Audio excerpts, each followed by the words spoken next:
Le village quadrangulaire de Saint-Hilaire est le dernier-né d'une série de villages ou de hameaux ayant présidé aux destinées de cette poche agricole. Là-haut, sur un des mamelons qui surplombent le lieu, demeurent quelques vestiges d'un habitat groupé médiéval, dont un morceau de tourelle et un morceau de façade.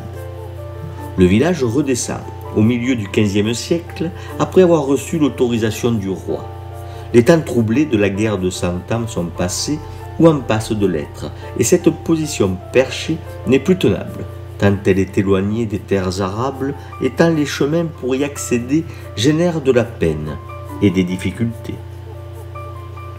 Cette position perchée nous parle des Xe et XIe siècles, de la naissance de la féodalité, de la militarisation de la société et de la multiplication des guerres locales qui poussent à la réunion de l'habitat autour de sites fortifiés.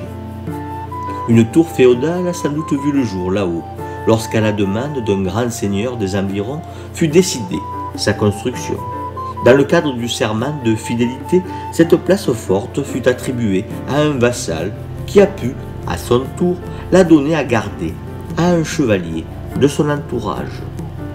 Les réseaux de tours féodales et autres forteresses médiévales se constituaient ainsi et pouvaient communiquer entre elles afin de diffuser des messages simples d'alerte comme lorsqu'il fallait indiquer la présence d'une armée adverse.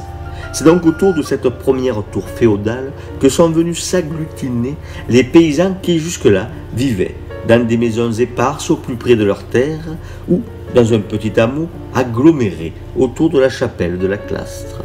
Cette réunion fut-elle rapide ou lente? Nous n'en savons rien. Même si les nombreuses décisions des conciles à l'encontre des violences guerrières nous invitent à postuler pour un regroupement rapide qui aurait constitué la révolution de l'an 1000 pour certains historiens. Les archéologues s'érigent en faux ici. Ils ne voient pas dans les archives du sol des traces d'une rupture et tablent plutôt pour une évolution lente. Ici, l'analyse des textes et celle des vestiges enterrés se contredisent, et certains chercheurs vont jusqu'à dire que l'histoire et l'archéologie sont voués à parler de langages différents. Pourtant, des collaborations fructueuses existent. Alors bon,